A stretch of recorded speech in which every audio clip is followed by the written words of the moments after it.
আসসালামু আলাইকুম। আল্লাহর তরফ থেকে যুগে যুগে আউলিয়া কুতুবদের আগমন ঘটে থাকে। তারা আল্লাহর তরফ থেকে যুগে যুগে পথহারা মানুষকে সত্যপথ প্রদান করে থাকেন। আজকের পর্বে আমরা জানব বাংলাদেশের অন্যতম আউলিয়া শাহ সুফি চন্দ্রপুরী রাহমাতুল্লাহ আলাই সাহেবের সংক্ষিপ্ত জীবনী। শাহ সুফি চন্দ্রপুরী রাহমাতুল্লাহ আলাই সাহেবের প্রকৃত নাম সৈয়দ আবুল ফজল সুলতান আহমদ। তিনি বাংলা ১৩১৬ সনের ফাল্গুন মাসের কোনো এক শুক্রবার সুবহে সাদিকের সময়ে ফরিদপুর জেলার সদরপুর থানার ১০,০০০ গ্রামে তার নানার বাড়িতে জন্মগ্রহণ করেন। তার পিতার নাম সৈয়দ কোরবান আলী খান এবং মাতার নাম খাদিজা বেগম। ফিকাশাস্ত্রের জ্ঞান আরোহণের পর তিনি ধর্মের স্বাদ গ্রহণের জন্য তাসাউফ শিক্ষা তথা কামেল পীরের সন্ধানে উদ্গ্রীব হয়ে ওঠেন। তিনি বহু জায়গাতে ঘুরেছেন, কিন্তু মনের মতো পীর পান নাই। অবশেষে শাহ সুফি চন্দ্রপুরী রহমতুল্লাহ আলাই সাহেব সমসাময়িক দুজন লোকসঙ্গী করে তিনি সিলেটে একজন কামেল অলির কাছে যান মুরিদ হওয়ার জন্য। সেখানে গেলে ওই পীর সাহেব বাকি দুজনকে তরিকা দিলেন, কিন্তু শাহ সুফি চন্দ্রপুরী রহমতুল্লাহ আলাইকে বললেন, আপনার নাম আমার দরবারে নেই। আপনার যিনি মুর্শিদ হবেন তিনি যমুনার তীরে অবস্থান করছেন। অতএব শাহ সুফি চন্দ্রপুরী রহমতুল্লাহ আলাইয়ের মন খারাপ হল এবং তিনি ফিরে আসলেন। এই কারণে যে একজন কামেল পীর পেলাম, তাও উনি আমাকে মুরিদ করলেন না। পরবর্তীতে শাহ সুফি চন্দ্রপুরী রহমতুল্লাহ আলাই এনায়েতপুর পাক দরবার শরীফের সন্ধান পান। সেখানে গিয়ে দেখেন খাজা ইউনুস আলী রহমতুল্লাহ আলাই ইনায়েতপুরী ঐতিহাসিক বরুইতলাতে বেতের একখানা কুরসি অর্থাৎ চার মোবারকে বসে তার মুরিদ সন্তানদের সাথে আলাপ করছেন। শাহ সুফি চন্দ্রপুরী রহমতুল্লাহ আলাই সেখানে উপস্থিত হলেন। খাজা শাহ ইউনুস আলী রহমতুল্লাহ আলাই তার একজন মুরিদকে বললেন একটা টুল নিয়ে এসে ওনাকে অর্থাৎ শাহ সুফি চন্দ্রপুরী রহমতুল্লাহ আলাইকে বসতে দেওয়ার জন্য। টুল এনে শাহ সুফি চন্দ্রপুরী রহমতুল্লাহ আলাইকে বসতে দেওয়া হলে শাহ সুফি চন্দ্রপুরী রহমতুল্লাহ আলাই ইতস্তত বোধ করেন, কারণ খাজা শাহ ইউনুস আলী এনায়েতপুরী রহমতুল্লাহ আলাই ছাড়া বাকি সবাই মাটিতে বসেছিলেন। পরে খাজা শাহ ইউনুস আলী এনায়েতপুরী রহমতুল্লাহ আলাই আদেশ করলে তিনি টুলে বসেন। তখন শাহ সুফি চন্দ্রপুরী রহমতুল্লাহ আলাই বলেন, মালানা সাহেব আপনি ভালো আলেম, লতিফা দেখাইয়া তরিকা প্রচার করেন। শাহ সুফি চন্দ্রপুরী রহমতুল্লাহ আলাই মনে মনে বলেন, পীর কেমন তাই জানলাম না, এখনই তরিকা নিব। ঠিক তখনই শাহ ইউনুস আলী রহমতুল্লাহ আলাই বলেন, মাওলানা সাহেব পীর পরীক্ষা করবেন, কোষ্ঠীগত এনেছেন তো? শাহ সুফি চন্দ্রপুরী রহমতুল্লাহ আলাই কিঞ্চিত লজ্জিত হন। খাজা এনায়েতপুরী রহমতুল্লাহ আলাই শাহ চন্দ্রপুরী রহমতুল্লাহ আলাইকে কিছু আমল দেন। শাহ চন্দ্রপুরী রহমতুল্লাহ আলাই সে আমল নিয়ে বাড়ি চলে আসেন। কিছুদিন পর আমল করার পর চিন্তা করেন অনেক পীর আছে যারা বসে আনার জন্য ওজিফা দিয়ে থাকে। শাহ চন্দ্রপুরী রহমতুল্লাহ আলাই সে ভাবনা ভেবে আমল বন্ধ করে দেন। পরে তিনি নিজ মতো করে আমল করা শুরু করেন। শেষ রাতে নামাজের সময় উঠে আল্লাহর দরবারে কামেল পীর চেনার উপায় জানতে চেয়ে কান্নাকাটি করেন। আল্লাহ পাক রাজি হন এবং দয়া করে শাহ চন্দ্রপুরী রহমতুল্লাহ আলাইকে ওই শক্তি দান করেন যা দিয়ে কামেল অলি চেনা যায়।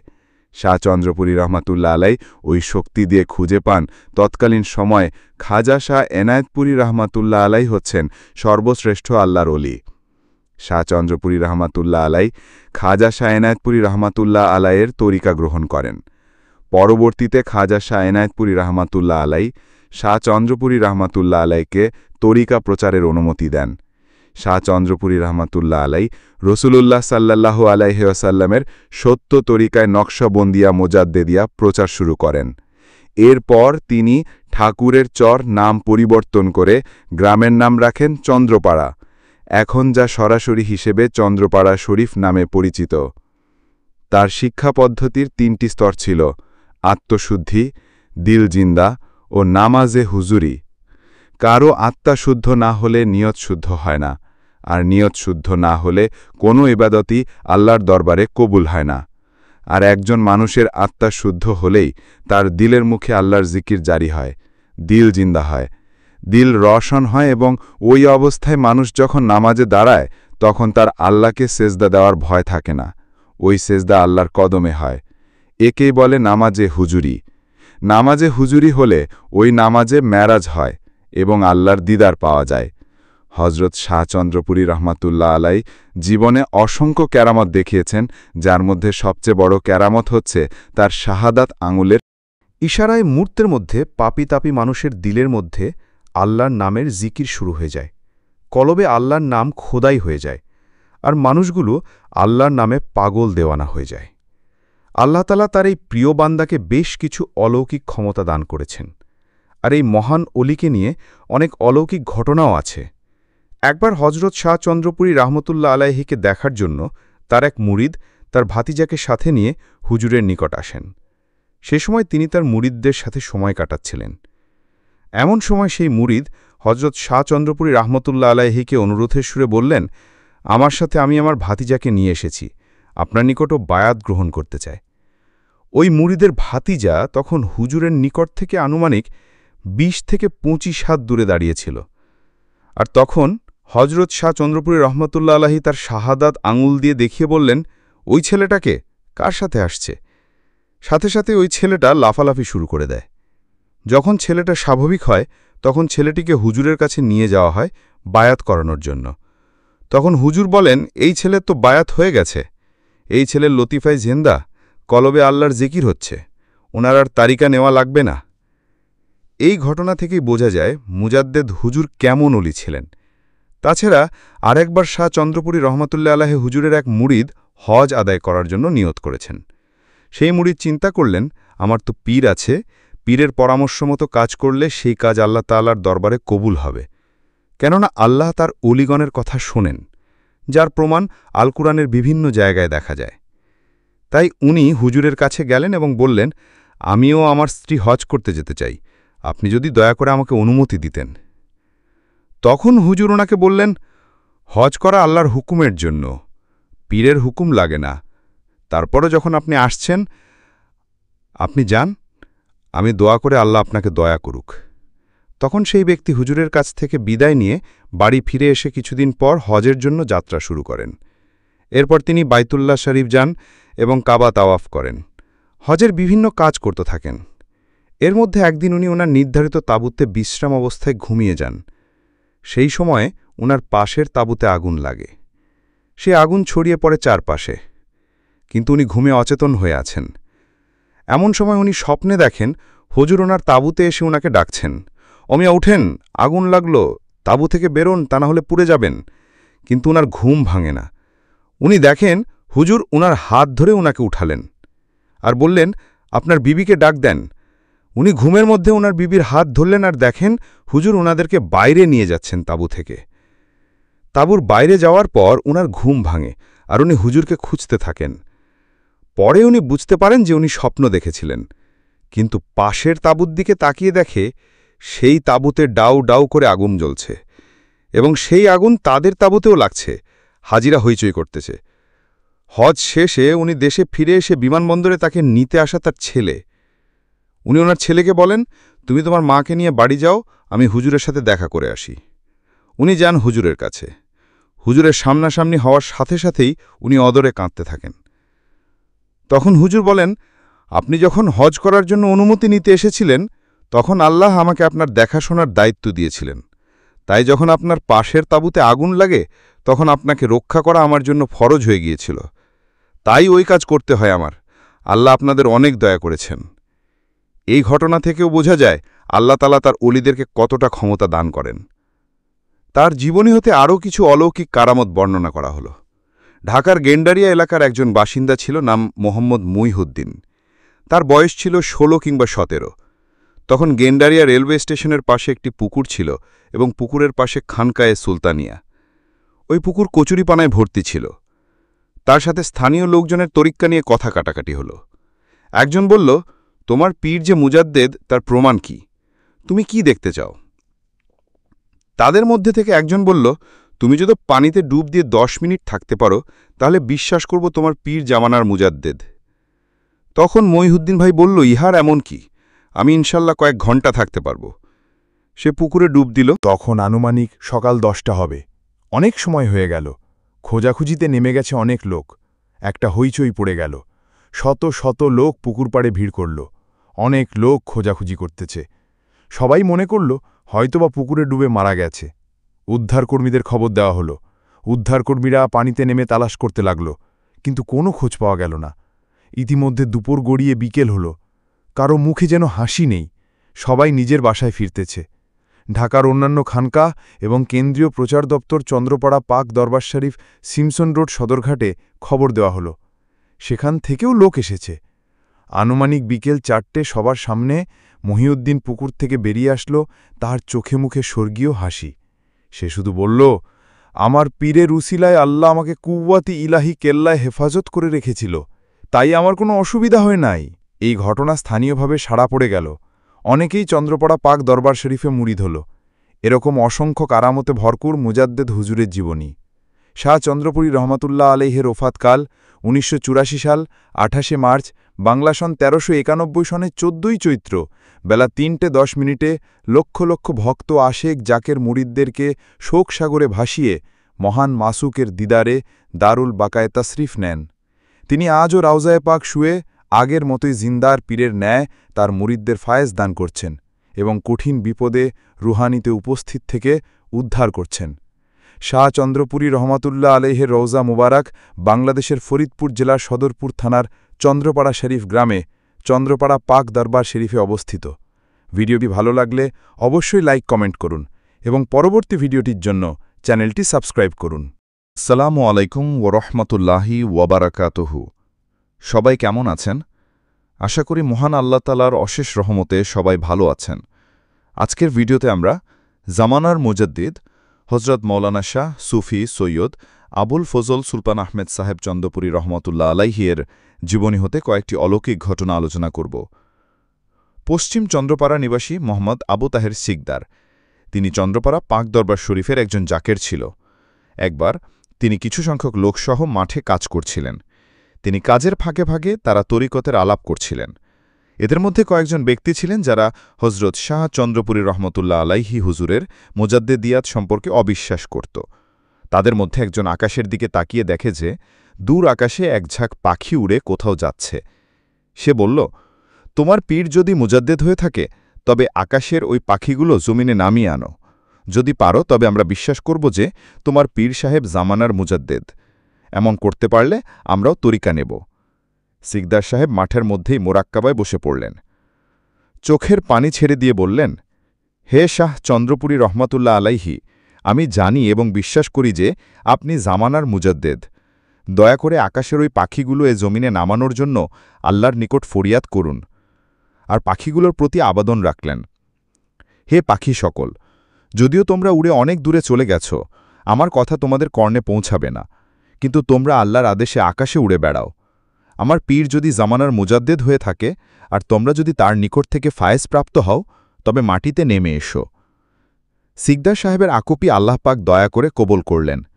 ততক্ষণে পাখিগুলো অনেক দূর থেকে গতিপথ পরিবর্তন করে তাদের মাথার উপর দিয়ে 2-3 পাক ঘুরে কয়েক শত পাখি মাটিতে নেমে এলো। পাখির ঝাঁকের প্রতিটি পাখির সামনেই হজরত মুজাদ্দেদ রহমতুল্লাহ আলাইহি হুজুর দাঁড়িয়ে আছেন। এ অভাবিত দৃশ্য দেখে মাঠের সকলেরই জজবা হয়ে গেল। তারা কান্নাকাটি, চিৎকার আর গড়াগড়ি করতে লাগল। হাতের কাস্ত খসে পড়ল। আশপাশ থেকে লোক এসে ভিড় করল, কিন্তু না, পাখিগুলো ঠায় দাঁড়িয়ে আছে। ওরা কোনরূপ নড়াচড়া পর্যন্ত করছে না। গ্রাম শুদ্ধ লোক চাক দিল। তাহের ভাইয়ের হুশ হল। তিনি পুনরায় আবেদন জানালেন পাখিগুলোকে তাদের ইচ্ছামতো স্থানে পূর্বের ন্যায় চলে যেতে। সকল পাখি ঝাঁক ধরে একযোগে উঠে দূর আকাশে মিলিয়ে গেল। মাঠের কর্মরত শ্রমিক এবং গ্রামের লোকজন ছুটল চন্দ্রপাড়া। দয়াল বাবাজান তখন হুজরা শরীফেই ছিলেন। এত লোক একত্রে পাগলের মতো আসতে দেখে জিজ্ঞাসা করলেন, দেখেন তো কি হয়েছে, এত মানুষ কেন? ইতোমধ্যে তাহের সিকদার আসলেন। তিনি আবেগপ্লুত কণ্ঠে সমুদয় ঘটনা বিবৃত করলেন। বাবাজান বললেন, এমন পাগলামি করেনি। যার ইচ্ছা হয় মানবে, যার ইচ্ছা না হয় মানবে না, এটা তার ব্যাপার। এ ধরনের কাজ আর করবেন না, ক্ষতি হয়। নতুন আগত লোকেরা নামাজ পড়ে তরিকা নিলেন। চারদিকে একটা হইচই পড়ে গেল। চন্দ্রপাড়া পীর সাহেবের দোহাই দেয়, আকাশের উড়ন্ত পাখির ঝাঁক মাটিতে নেমে আসে। দরবার শরীফের পূর্ব দিকেই ছিল একটি খাল। বর্ষার মৌসুমে এই খালে প্রচণ্ড স্রোত থাকত।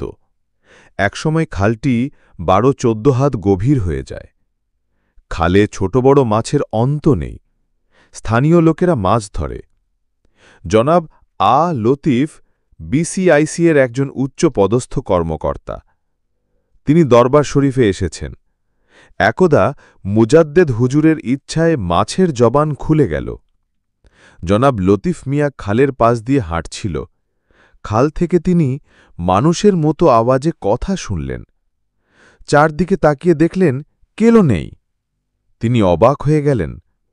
খালের মাছগুলো কথা বলা শুরু করল। মাছদের কথা হল, মাছদের ফরিয়াদ, আমরা হজরত মুজাদ্দেদ হুজুরের দরবার শরীফের খালে এসে ফায়েজ বাতানো শুনি, বাবাজানের কথা মাইকে ভেসে আসে আমরা শুনি, অথচ এলাকার লোকজন আমাদেরকে ধরে নিয়ে যায়, আমরা মুক্তির জন্য এসে তাদের শিকারে পরিণত হই। লতিফ সাহেব বাবাজানের নিকট বিষয়টি পেশ করলেন। বাবাজান অত্যন্ত গম্ভীর হলেন। চিন্তিত মনে বললেন, কি করা যায়? সাংঘাতিক ব্যাপার। বাবাজান সিদ্ধান্ত দিলেন, পুরাতন বাড়ি থেকে মাদ্রাসার এলাকার দক্ষিণ পার্শ্ব পর্যন্ত কেহ মাছ ধরতে পারবে না। ওই দিন চাই, দোয়াই এবং অন্যান্য মাছ ধরার বিভিন্ন ফাঁদে যত মাছ উঠেছে সবই ছেড়ে দেয়া হল। বিনিময়ে বাবাজান দরবার শরীফ হতে এলাকাবাসীকে টাকা দিয়ে দিতে চাইলেন। এলাকাবাসী টাকা নিলেন না। বাবাজান এলাকাবাসীকে ডেকে বললেন, দেখেন, আমি এক বিপদে পড়েছি। পাগলরা বলে, আমার এখানে মাছ আসে ফায়েজ হাসিল করার জন্য, আপনারা ধরে ফেলেন। ওরা কান্নাকাটি করে, কন, এখন আমি কি করি? উপস্থিত এলাকাবাসী বললেন, হুজুর, আমরা কোনোদিন আপনার অবাধ্য হয় নাই, আপনিই ভালো বোঝেন। আমাদেরকে যা হুকুম দেবেন আমরা তা একান্তভাবে পালন করব। বাবাজান বললেন, আল্লাহর রহস্য বোঝা বড় দায়। আপনারা সবাই সবর করেন, আল্লাহ আপনাদের উপর রহম করবেন। আর আপনারা যদি এই মাছ ধরেন তবে আপনাদের উপর মুসিবত আসবে। আপনারা এক কাজ করেন, উত্তরে আমাদের পুরান বাড়ি থেকে দক্ষিণে মাদ্রাসা পর্যন্ত যত মাছ থাকবে তা কেহ ধরবেন না। সকলেই এ সিদ্ধান্ত মেনে নিলেন।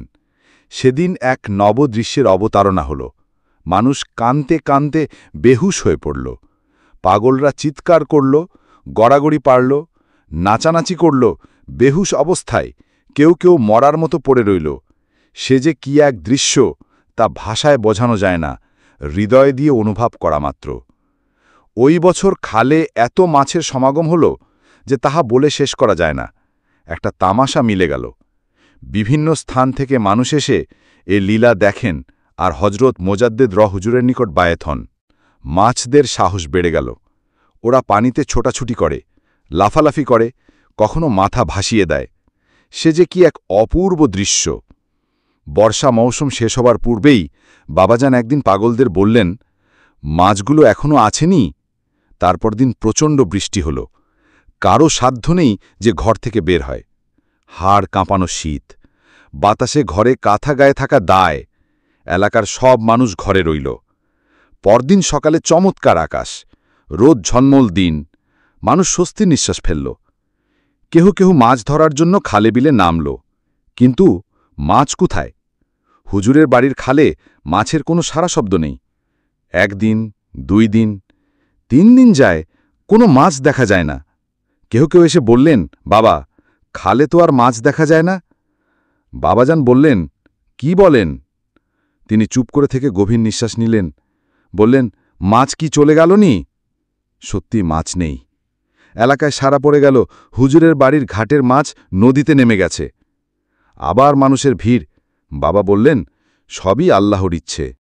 আব্দুল আজিজ আলম পিতা Abdul Wahed 298 free school street, Kathalbagan, Hatirpool একসময় বামধারার রাজনীতির সাথে সম্পৃক্ত ছিলেন। 1975 সালের 24শে জানুয়ারি তাকে গ্রেফতার করে তেজগাঁও থানায় 2 সঙ্গীসহ ধরে নিয়ে যায়। সঙ্গীদের ভীষণ নির্যাতন দেখে তিনি ঘাবড়ায় গেলেন। মাঝে মধ্যে পুলিশ এসে হুমকি দিচ্ছে যে 2টার পর তোকেও ধোলাই দেয়া হবে। পুলিশ বলছে, এবার তোদের পালা। হুমকি ধমকির শেষ নেই। মাগরিবের নামাজ পড়ে জায়নামাজে বসেই কাঁদতে কাঁদতে অস্থির। মনে পড়ল আশরাফের পীর সাহেবের কথা। আশরাফ ছিল তার বন্ধু। আশরাফ চন্দ্রাপাড়ার মুরিদ ছিল। আশরাফের মুখে সে চন্দ্রাপাড়া পীরের কথা অনেক শুনছে। সে বলল, তার উসিলায় যদি আমি মুক্তি পাই তবে তরিকা নিয়ে এ কাজ ছেড়ে দেব, আর যাব না খারাপ কাজে। এমনি হাজারো চিন্তার মধ্যেই জায়নামাজে তন্দ্রা এলো। সৌম্যকান্তি এক মহাপুরুষ সামনে হাজির। সাথে অনেক লোক। অভয় দিয়ে হুজুর চলে গেলেন। জেগে উঠে শুকরিয়া আদায় করলেন। কিছু সময় পরে হাজতের দরজা খুলে জিলারের নিকট হাজির করলেন এক পুলিশ। জিলার তাকে নাস্তা খাওয়াইয়া ছেড়ে দিলেন। বাড়ি এসে অনতি বিলম্বে চন্দ্রাপাড়া দরবার শরীফে গিয়ে তরিকা নিলেন। হাজি নাসিমউদ্দিন আহমেদ ঢাকার কাঁঠালবাগান হাতিরপুলের বাসিন্দা। তার মা ১৯৭২ সালে তরিকা নেন। পিতা বাকেরউদ্দিন আহমেদ ১৯৭৯ সনে তিনি তরিকা গ্রহণ করেন। তারপর থেকে দরবার শরীফে নিয়মিত যাতায়াত করে আসছেন। ১৯৮১ সনের জুলাই মাসের তৃতীয় সপ্তাহে তিনি দরবার শরীফে যান। হজরত মোজাদ্দেদ শাহ চন্দ্রপুরী রহমতুল্লাহ আলাইহের সাথে বিভিন্ন বিষয়ে আলাপ করেন। প্রসঙ্গক্রমে বাবাজান বললেন, আপনার আব্বা তো তরিকা নিল না, তরিকা নিলে ভালো হইত। তিনি বাড়িতে ফিরে আসলেন। স্বীয় জন্মদাতা বাবাকে সব কথা খুলে বললেন। হুজুরের কথা শুনে তার পিতা এরাদা করলেন, সপ্তাহ পরেই যেহেতু ঈদ, তাই তারপরে গিয়েই তরিকা নিবেন। নিয়তির পরিহাস, তিনি ১৯৮১ সনের ১ অগাস্ট ঈদের দিনেই মারা গেলেন। ফলে তার তরিকা নেয়ার ইচ্ছে অপূর্ণই রয়ে গেল।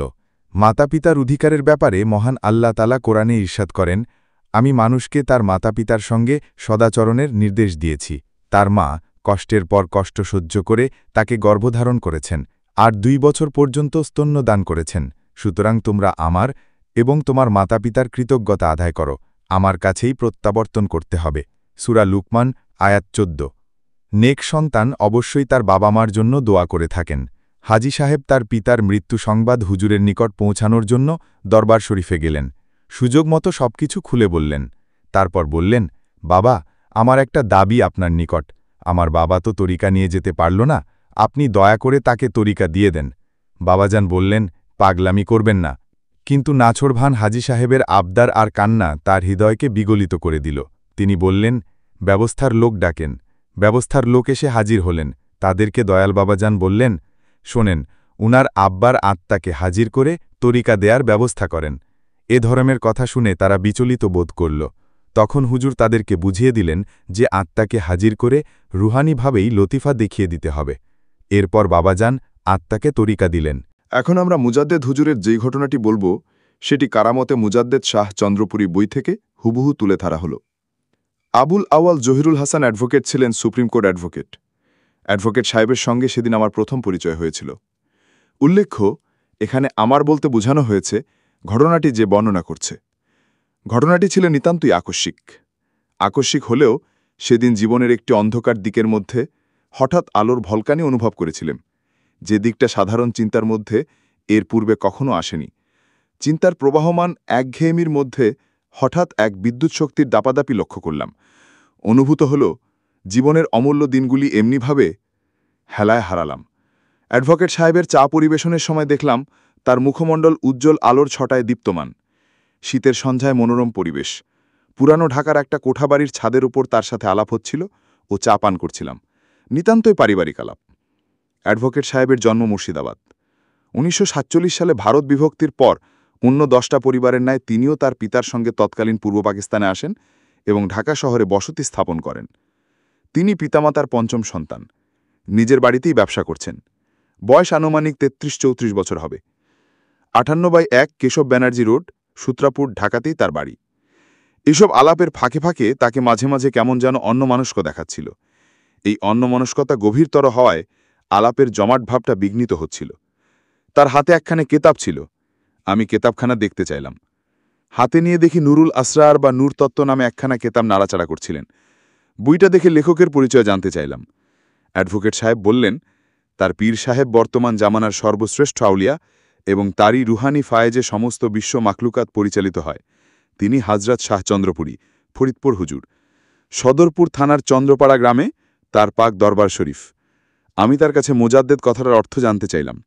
অ্যাডভোকেট সাহেব বললেন, বিশ্বজগৎ পরিচালনার্থে আল্লাহ পাক দয়া করে প্রত্যেক জামানায় একজন সর্বশ্রেষ্ঠ মহামানব প্রেরণ করেন, যার উসিলায় সমস্ত বিশ্বলোক নাজাতের সন্ধান পায়, যিনি সমাজের সমস্ত অনাচার অনাসৃষ্টিকে রোধ করে সুন্দর একটা সমাজ ব্যবস্থা কায়েম করেন। তারই রুহানি ফায়েজে আল্লাহ পাকের অসীম অনুগ্রহ পৃথিবীতে নেমে আসে এবং মানুষ আল্লাহ ও রাসূলের ইশক ও মহব্বত হাসিলের মাধ্যমে সঠিক পথের সন্ধান পায়। হজরত রাসূলে পাক সাল্লাল্লাহু আলাইহি ওয়াসাল্লামের পর আর কোনো নবী রাসূল পৃথিবীতে আসবেন না ঠিকই, কিন্তু প্রত্যেক জামানায় একজন করে মহাশক্তিধর ওয়ালি আল্লাহ আসবেন, যার শক্তিতে সারা জাহান আলোকিত হবে। হজরত মুজাদ্দিদ আলফে সানি রাহ শরীফের মাকতুবাত শরীফে জানা যায় যে প্রতি 100 বছর পর পর একজন করে মুজাদ্দেদ বা সংস্কারক পৃথিবীতে তশরিফ আনবেন এবং মানুষকে হেদায়েতের পথ দেখাবেন। এ সম্পর্কে হাদিসের স্বীকৃতি আছে। আমি বললাম, তিনি যে জামানার মুজাদ্দেদ, এর বাস্তব কোনো প্রমাণ দেখাতে পারবেন কি? তিনি বললেন, দেখেন, জ্ঞান প্রত্যক্ষ ও পরোক্ষ দুই রকম। প্রত্যক্ষ আঙের মধ্যে অনুভব লোনা সত্যকে কখনো বাইরের চর্মচক্ষুর সামনে এলে দেখান সম্ভব নয়। এ সত্যকে উপলব্ধি করতে হলে আত্মিকভাবে জ্ঞান অর্জনের প্রয়োজন। তবুও আমি আমার পীর কেবলা দয়াল বাবাজান যে বর্তমান জামানার মুজাদ্দেদ, সে সম্পর্কে জাহেরি কয়েকটা দলিল দিচ্ছি। ১. পূর্ণাঙ্গ শরীয়ত, তরিকত, হকিকত ও মারেফত তার জীবনে পরিলক্ষিত হয়। ২. হজরত রসুল সাল্লাল্লাহ যখন কোনো মানুষকে কলমার দাওয়াত দিতেন, তখন তার অন্তরে কালমার নকশা অঙ্কিত হয়ে যেত। আমার দয়াল পীর কেবলাজান যখন কোনো মানুষকে তরিকা দেন, তখন তার কালবে আল্লাহ আল্লাহ জিকির পয়দা হয়ে যায়। ৩. ইসলামের দাওয়াতপ্রাপ্ত ব্যক্তি আল্লাহ ও রসুলের এশকে এমন বিভোর ও দেওয়ানা হতো যে তারা ঘরবাড়ির মায়ামহক্কাত ভুলে রসুলের সঙ্গে সঙ্গে ছায়ার মতো থাকত। বর্তমান জামানার মুজাদ্দেদ হুজুরের দরবারে এরকমও আল্লাহর পাগল দেখা যায়। ৪. মুজাদ্দেদ হুজুরের দরবারে অসংখ্য অলি আল্লাহ থাকেন। হাদি, মসজব ও দেশরক্ষক বিভিন্ন শ্রেণীর অলি আল্লাহ আমার দয়াল বাবাজানের দরবারে রুহানি ফায়েজ বরকতের আশায় কাঙালের মতোই অবস্থান করেন। ৫. সর্বোপরি জামানার বিভিন্ন শহরের সকল দেশরক্ষক অলিরা, শহর কুতুবরা এক বাক্যে দয়াল বাবাজানকে জামানার মুজাদ্দেদ বলে স্বীকার করে পত্র লিখে রুহানি ফায়েজ ভিক্ষা চেয়ে আসছেন। ৬. পূর্ববর্তী মুজাদ্দেদগণের ভিতরে যে সমস্ত লক্ষণ, গুণ ও শর্তাবলী বিদ্যমান ছিল, শাহচন্দ্রপুরী হুজুরের মধ্যে উহা সম্পূর্ণরূপে বিদ্যমান রয়েছে এবং সর্বোপরি হুজুর সায়ের রুহানি নির্দেশ ও অন্যান্য অলি আল্লাহর জাহেরি ও বাতেনি নির্দেশে আমরাও মুজাদ্দেদ বলে প্রকাশ করে আসছি। জগতে এমন অনেক কিছুই আছে যার সম্যক ধারণা যুক্তি দ্বারা দেয়া যায় না, তবে অনুভবে বোঝা যায় এবং তা অসত্য এমন প্রমাণ দেওয়াও যায় না। যেমন মধুর মিষ্টতার ব্যাখ্যা দিয়ে বোঝান যায় না, কিন্তু জিহ্বা দ্বারা স্বাদ গ্রহণের পর অবশ্য তার মিষ্টতা সম্পর্কে কোনো সন্দেহ থাকে না। অ্যাডভোকেটের সাথে আলাপে আমি যেন এক গভীর রহস্যের গহ্বরে নিমজ্জিত হচ্ছিলাম। আমি বললাম, ভাই, আপনি কিভাবে এই দরবারের খবর পেলুন? তিনি বললেন, আমার যাওয়াটা একটা অলৌকিক ব্যাপার। আমি এই দরবারে যাবার পূর্বে, অর্থাৎ ১৯৭৬ সালের জুন মাসের পূর্বে, এই দরবার সম্পর্কে কিছুই জানতাম না। ছোটবেলা হতেই আমার মন একজন কামেল মোকাম্মেল অলির সন্ধান চাইত এবং মনে হতো আমি যদি তার সন্ধান পেতাম। এই চিন্তাভাবনার মধ্য দিয়ে একদিন আমার লেখাপড়ার পাঠ চুকে গেল। নিজের বাড়িতেই স্বাধীন ব্যবসা শুরু করলাম, কিন্তু মনের জ্বালা যেন কিছুতেই নেভে না। অচেনা বিহঙ্গের মতো ডানা মেলে কোথায় উড়ে যায়। দিনের অধিক সময় কেটে যায় বিমর্ষতায়। কিছুই ভালো লাগে না। কোনো বন্ধুমহলের আড্ডাও ভালো লাগে না। একান্ত নিঃসঙ্গ মন আমার যেন কোনো বিশেষ কিছুর আশা করে ছুটছে। ১৯৭৫ সালের দিকে একদিন রাত্রে স্বপ্নে দেখি যে সুন্দর সজীব গাছপালায় ঘেরা একটা বাড়ি। বাড়ির সামনে বিস্তীর্ণ মাঠ, মাঠে ছোট বড় নানান ফলের গাছ। মাঠের মধ্যখানে দুটা দেবদারু গাছ পাশাপাশি দাঁড়ানো। বিরাট আকৃতির গাছ দুটির মাথা পশ্চিম উত্তর দিকে ঈষৎ হেলানো। একটা সফেদা গাছ ঝুঁকে পড়া ফলভারে অবনত মাটির কাছাকাছি। বাড়ির পূর্ব পাশে একটা খাল, যাতে বর্ষার পানি ভরে যায় এবং শীতকালে পানি থাকে না বললেই চলে। খালের পশ্চিম পাড়ের রাস্তা, রাস্তার পশ্চিম পাশে ছোট্ট একটা মসজিদ। মসজিদের উত্তর পাশে কিছু এগিয়ে একখানা খড়ের ছাউনি ঘর। ঘরের মধ্যে পূর্ব পাশে একটা চৌকি, উত্তর দিকের বেড়ার ধারে একখানা কুরসি মোবারক। এই ঘরের আরও উত্তরে বাঁশঝাড়। বাড়িতে কয়েকখানা টিনের ঘর, টিনের বেড়া দ্বারা ঘেরা। বাড়ির পিছনে পশ্চিম পাশে ধানক্ষেত, তারও পশ্চিমে নানান বিচিত্র ছোট বড় গাছের সমাবেশ। স্বপ্ন ভেঙে গেল। কিছুই বুঝতে পারলাম না, অথচ একটা শান্তিময় রাজ্য থেকে যেন এই মুহূর্তে ধরণীর ধুলায় নেমে এলাম। বিচিত্র এই দেশ কোথায় দেখেছি বুঝতে পারলাম না। মনে তৃষ্ণা জেগে উঠল। কি দেখলাম, কেনই বা দেখলাম, এ চিন্তা মাথায় কিলবিল করতে লাগল। এ পর্যন্ত বলে তিনি একটু দম নিলেন। ইত্যবসরে আমি তাকে বললাম, মনোবিজ্ঞানীরা বলে থাকেন যে কোনো জিনিস মানুষ যতক্ষণ পর্যন্ত না বাস্তব দেখে, সে ততক্ষণ নাকি ওই স্থান বা দ্রব্য সে স্বপ্নেও দেখতে পারে না। তারা মনকে 3 ভাগে ভাগ করে দেখালেন: ক সচেতন মন, খ পূর্ব সচেতন মন এবং গ অবচেতন মন। সচেতন মন সবসময় সমাজ সংসারের সঙ্গে সামঞ্জস্য রেখে বুদ্ধিবৃত্তির অনুশীলন দ্বারা চিন্তার বহিঃপ্রকাশ ঘটায়, আর যা কিছু অপ্রকাশ্য চিন্তা বা কথা নিজের তথা সমাজের ক্ষতিকারক বা নিন্দনীয়, তা সচেতন মন অবচেতন মনে পাঠিয়ে দেয়। নিদ্রিত অবস্থায় পূর্ব সচেতন মনের অবহেলায় সচেতন মনের ওপর ওইসব চিত্র বা দৃশ্য ভেসে ওঠে। তখনই মানুষ স্বপ্ন দেখে। অথচ আপনি তো আপনার দেখা স্বপ্নের বাড়িতে কখনো যাননি, তাহলে কিভাবে দেখলেন? তিনি বললেন, আত্মার গতি অত্যন্ত প্রখর।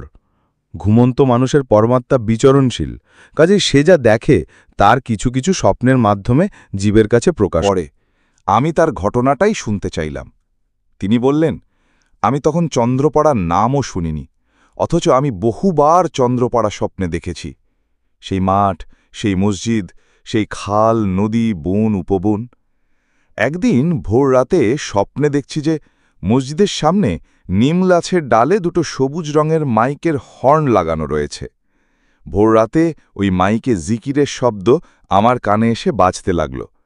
অনেকে একসঙ্গে আল্লাহর কাছে কান্নাকাটি করছে, ইয়া আল্লাহু, ইয়া রহমানু, ইয়া রহিম। গোনার বোঝা মাথায় লইয়া ডাকিতেছি, তোমার মোজাদ্দেদের কদম ধরিয়া ডাকিতেছি, মাফ কর, মাফ কর, মাওলা এলাহি। এই শব্দ শুনতে শুনতে আমার ঘুম ভেঙে গেল। পরে আরও একদিন শেষ রাতে স্বপ্নে দেখছি খালের মাছ মসজিদের মাঠের উপর মুখ উঠিয়ে ভেসে আছে। মনে হলো মাছগুলি যেন ওই জিকির শুনছে। ঘুম ভাঙার পর বুকটা অস্বাভাবিক হালকা মনে হলো, বুক ফেটে কান্না বের হতে লাগল। আমি ভীষণ কাঁদলাম। আমার জীবনের গোনার কথা স্মরণ করে কাঁদতে লাগলাম, আর চিন্তাগ্রস্ত হয়ে পড়লাম, কোথায় এ দেশ যেখানের বাতাসে বেহেস্তি খুশবু ছড়ায়? কোথায় সে দেশ যেখানে নিশুতি রাতে আল্লাহর কাছে এমন করুণ সুরে আকুল আবেদন জানানো হয়, যেখানে পানির মাছগুলিও মুক্তির আশায় ঘাটে ভিড় করে? আমার মন ব্যাকুল হয়ে উঠল, কিন্তু যা আমি দেখেছি তার কোনো সন্ধান করতে পারছি না। এই যে কি যন্ত্রণা তা আপনাকে বোঝাতে পারব না। এদিকে মন যতই চঞ্চল হচ্ছিল, জীবন ততই অস্বাভাবিক ও দুর্বিষহ হচ্ছিল, আর সোনার হরিণের পিছনে ছুটতে থাকল, এবং স্বপ্নের দেখা সেই বেহেস্তি রাজ্য প্রায় প্রত্যেক রাতেই স্বপ্নে দেখতে লাগলাম। এভাবে দিন যতই যেতে লাগল, আমার অবস্থা ততই সঙ্গীন হয়ে উঠল। আর একদিন রাতে দেখলাম দয়াল বাবাজান জামানার মোজাদ্দেদ হুজুর পূর্বে উল্লেখিত সফেদা গাছের ডাল ধরে দাঁড়িয়ে আছেন। নুরানি জ্যোতির্ময় মহাপুরুষ আমার দিকে তাকিয়ে আছেন, আর মনে হতে লাগল তার চক্ষু মোবারক হতে একটা তীব্র টর্চের আলো আমার হৃদয় প্রবেশ করছে। আমি শিহরিত, মুগ্ধ, কম্পিত, পুলকিত, বিস্মিত হলাম। অসহ্যকর একরকম সুখের চাপে আমার ঘুম ভেঙে গেল। ঘুম ভাঙার পরেও আমার শরীর কাঁপছিল, আর ওই মহাপুরুষের চেহারা মোবারক স্মরণ পথে আসছিল। এক নতুন আনন্দ লোক আমার চোখের সামনে ভেসে উঠল। গভীর পুলকে চোখের পানিতে বুক ভেসে গেল। এখন কেবলই মনে হতে লাগল, এই মহাপুরুষ কে? কোথায় গেলে তাকে পাওয়া যায়? আমার ধ্যান, আমার ধারণা এখন এই নুরানি চেহারা মোবারকে বন্দী হয়ে কাতর স্বরে চিৎকার করতে লাগল। আমার আত্মার ক্রন্দন আমি ছাড়া কাউকে বোঝাতে পারছিলাম না। আত্মীয় স্বজনীরা চিন্তিত হয়ে উঠল। এই অবস্থায় আবারও স্বপ্নে দেখলাম যে উক্ত মহাপুরুষ আমার সম্মুখে হাজির হলেন। তারই নির্দেশে আমি সদরঘাট হতে লঞ্চে উঠলাম, এবং লঞ্চ এসে ওই সোনার স্বপনপুরে ভিড়ল। সিঁড়ি নামানোর পর আর মহাপুরুষকে দেখলাম না। স্বপ্ন ভাঙার পর কিছুতেই ঘাটের নাম মনে আনতে পারলাম না। বর্ষাকাল। আবার একদিন স্বপ্নে দেখলাম আমি লঞ্চ করে যেন যাত্রা আরম্ভ করেছি। পুনরায় উক্ত মহাপুরুষের নির্দেশে লঞ্চ থেকে নেমে ওই স্বপ্নপুরে পৌঁছলাম। এরপর আর তাকে দেখলাম না। ওই দিন আমি খুব কেঁদেছিলাম এবং বলেছিলাম, অগো সুন্দরতম, পবিত্রতম মহামানব, তুমি যেই হও না কেন, দয়া করে তোমার খোঁজ আমাকে দাও। আমি নয়ন ভরে তোমার রূপ অবলোকন করি। তোমার বিরহ যাতনা আর সইতে পারি না।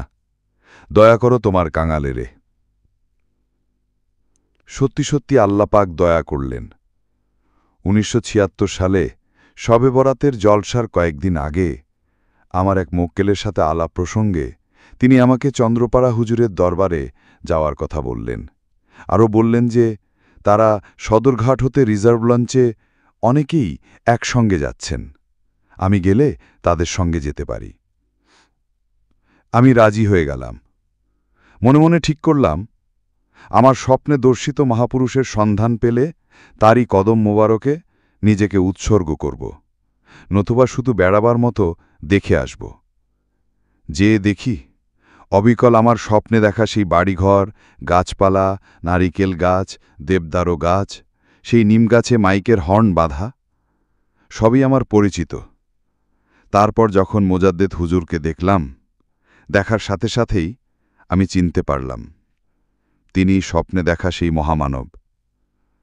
বারবার যে মহাপুরুষকে স্বপ্নে দেখেছি, যাকে আমার হৃদয়ের সমস্ত ভক্তি আর প্রেম দিয়ে ভালোবেসেছি, তাকে কি কখনো ভোলা যায়? যায় না বলেই এক নজর দেখা মাত্রই আর সইতে পারলাম না। সঙ্গে সঙ্গে পদপ্রান্তে লুটিয়ে পড়লাম। সমস্ত মন প্রাণ উজাড় করে সেই নূর কদমে লুটিয়ে পড়ে কাঁদতে থাকলাম। আর ওই মুহূর্তে অনুভব করলাম, এক খণ্ড নূরের টুকরা বিদ্যুতের আলোর মতো আমার দেহের মধ্যে ঢুকে গেল। আমি কাঁদতে লাগলাম। হুজুর বললেন, পাগলামি করো না, মানুষে মন্দ কয় না। অ্যাডভোকেট সাহেব এই ঘটনা বর্ণনাকালেও কাঁদছিলেন। আর আমার কেবলই মনে হচ্ছিল যে এই কান্নার মধ্যে কোথায় যেন একটা সুখে তৃপ্তি লুকিয়ে রয়েছে। আশেক যখন তার মাসুকের দিদার পায়, তখন বুঝি এরকমই হয়। তিনি অনেকক্ষণ ফুপিয়ে ফুপিয়ে কাঁদলেন। সে কান্নার দোলা আমার প্রাণেও লেগেছিল। মাওলানা মোহাম্মদ দবির উদ্দিন ৭ জুলাই ১৯৯৮ তারিখে নিম্নোক্ত ঘটনাটি বর্ণনা করেন। হজরত মোজাদ্দেদ শাহ চন্দ্রপুরী নকশবন্দি মোজাদ্দিদি রাহাতাল্লাহু হুজুরের প্রথম জামানার একজন মুরিদের নাম মোহাম্মদ মুনসের মাতবর। গ্রাম রাজারচর মাতবরকান্দি। তার জজবা ছিল। রাজারচর এলাকার লোক সপ্তাহে একদিন দরবার শরীফে পাহারা দেয়ার কাজ করেন। তাই উক্ত গ্রাম থেকে প্রতি সপ্তাহে কিছু সংখ্যক জাকের এসে নির্দিষ্ট বারে এক রাত্র অবস্থান করে থাকেন। একবার নির্দিষ্ট পাহারার দিবসে মোহাম্মদ মুনসের মাতবর এসে দরবার শরীফে প্রথারীতি পাহারা দিচ্ছেন। গভীর রাত। দয়াল বাবাজান খুবই পদক্ষেপে ভিতর বাড়ি থেকে বের হয়ে আসলেন। তিনি ডাকতে শুরু করলেন, মুনসের মাতবর কই, মুনসের মাতবর কই। বাবাজানের ডাক শুনে সকলেই দৌড়ে আসতে লাগলেন। বাবাজান সামনে মুনসের মাতবরকে হাজির পেয়ে বললেন, তাড়াতাড়ি আসেন, আপনার বিদায়, আপনি এখন বাড়ি চলে যান। মুনসের মাতবর এই গভীর রাতে একাকী বিদায়ের রহস্য কিছুই বুঝতে পারলেন না। তাছাড়া আড়িয়ালখা নদীর অপর পাড়ে তার বাড়ি। পারাপার সমস্যা তো বড় সমস্যা। তাই তিনি বললেন, বাবা, আড়িয়ালখা নদী। হজরত মোজাদ্দিদ রাহাতাল্লাহু হুজুর বললেন, যান, সেটা পীর দেখবেনে। তিনি কদমবুচি করে বিদায় নিলেন। নদীর ঘাটে এসে দেখেন একজন মাঝি নৌকা নিয়ে বসা। তিনি নৌকায় উঠলেন। মাঝি নদী পার করে দিলেন। কোনরূপ পাড়ের কড়ি নিলেন না। মুনসের মাতবর দ্রুত পদক্ষেপে হাঁটতে শুরু করলেন। অন্ধকার রাত, নিস্তব্ধ নিথর প্রকৃতি। ঝিঁঝি পোকার ডাক শোনা যায়। মাঝে মধ্যে অনাকাঙ্ক্ষিতভাবে শেয়ালের হাঁক শোনা যাচ্ছিল। আপন মোর্শেদের হুকুম তামিল করণার্থে খুবই খেয়ালের সাথে তিনি পথ চলছেন। ওই সময় মাতবর সাহেবের ঘরে আখের রস দ্বারা গুড় তৈরি করে জালার মধ্যে গুড় রাখা ছিল। মাতবর সাহেবের অবস্থা ভালো। এবছর আখের খন্দ খুবই ভালো হয়েছে। জাল করে শাড়ি দিয়ে ঘরের মেঝেতে গুড়ের জ্বালা রেখে দিয়েছেন। তৎকালীন দিনে সিধেল চোরের খুবই অত্যাচার ছিল। মাতবর সাহেব বাড়িতে গিয়ে দেখেন কয়েকখানা গুড়ের হাড়ি চোরেরা শীত কেটে কেবল বের করেছে। তিনি বাহির বাড়ি থেকেই আওয়াজ করছিলেন। তার আগমনের শব্দ পেয়ে চোরেরা ভয়ে দৌড়ে পালাল। মাতবর সাহেব ভিতরে গেলেন। বাড়ির লোকদের ঘুম থেকে জাগালেন। তারপর বুঝতে পারলেন কেন দয়াল বাবাজান এত গভীর রাতে তাকে ডেকে বিদায় দিয়েছেন। বাড়ির সকলের চোখেই আনন্দ অশ্রু আর মুখে শুকরিয়া আদায় করলেন পরম প্রাপ্তির জন্য। মুনসের মাতবরের জজবা হালত আরও বেড়ে গেল। তিনি পীরের এই পাহারা প্রদানের কারামত দেখে বাবা বাবা বলে চিৎকার করতে শুরু করলেন। বাবুরচর খালাসিডাঙ্গি গ্রামে শ্রীমরা শিকদার নামে একজন হিন্দু লোক ছিলেন। তিনি অধ্যাত্ম সাধনায় নিমগ্ন থাকতেন। তিনি হিন্দুদের বহু তীর্থস্থানে ভ্রমণ করেছেন এবং অনেক সাধুপুরুষের সংসর্গে গিয়েছেন, কিন্তু তার আত্মদর্শন এবং সম্যক জ্ঞান অর্জিত হয় নাই। তাই তিনি সবসময় এক অস্থিরতা এবং মহাপ্রভুর দর্শন ব্যাকুলতায় সত্য অন্বেষণে ব্যস্ত থাকতেন। হজরত মুজাদ্দিদ হুজুরের একজন মুরিদের নাম মুহম্মদ গয়েজউদ্দিন আকন হাপানিয়া। একদা তিনি মাঠে কাজ করছেন। আকন সাহেব বাবুকে কাছে ডেকে কুশলাদি জিজ্ঞাসা করলেন। কথাবার্তার এক পর্যায়ে মরাবাবু বললেন, দাদা, আমি খুব ক্লান্ত, আমার এ জনম বুঝি বিফলেই গেল। জীবন যৌবনের অধিকাংশ সময় সাধু পুরুষদের সঙ্গ নিলাম, কিন্তু কিছু পেলাম না। ভাই মরাবাবুকে আকন সাহেব পূর্ব থেকেই চেনেন। তার আক্ষেপ আর করুণ বিলাপে আকন সাহেবের হৃদয় বিগলিত হল। তিনি আবেগপ্রবণ হয়ে বললেন, সিকদার, বাংলা ভারতের অনেক জায়গাতেই ঘুরেছেন, কিন্তু আপনার দিল মুর্দা, আপনার জীবন বৃথা। আমি আপনাকে একটা সৎ পরামর্শ দেই। আপনি আমার পীরের কাছে যান, 10 দিনের মধ্যে ফল বুঝতে পারবেন। তিনি বর্তমান জামেলা মুজাদ্দেদ। মরা শিকদারের মনে এই কথায় একটা তাড়নার সৃষ্টি হল। তিনি আকন সাহেবের হাত চেপে ধরে বললেন, দাদা, এই মুহূর্তেই আপনি আমাকে নিয়ে চলেন, আমার আর বিলম্ব সহে না, আমি শেষ চেষ্টা করে দেখি। আকন সাহেব মরা শিকদারকে সাথে নিয়ে মাঠ থেকেই রওনা হলেন। অল্প সময়ের মধ্যেই দুজনে চন্দ্রপাড়া পাক দরবার শরীফে এসে হাজির হলেন। পবিত্র ছনের হুজরা শরীফ। একখানা বেতের কুরসি মোবারকে হযরত মুজাদ্দিদ হুজুর বসে আছেন। পোশাকের কোনো আড়ম্বর নেই, অতি সাধারণ একজন মানুষ। 3 দিকে আশেকানেরা বসা। আকন সাহেব পদথুলি নিলেন, তাকে আশীর্বাদ করলেন। মরা শিকদারের দিকে তাকিয়ে সহাস্য বদনে হযরত মুজাদ্দিদ হুজুর বললেন, আপনি কোথা থেকে আসিয়াছেন?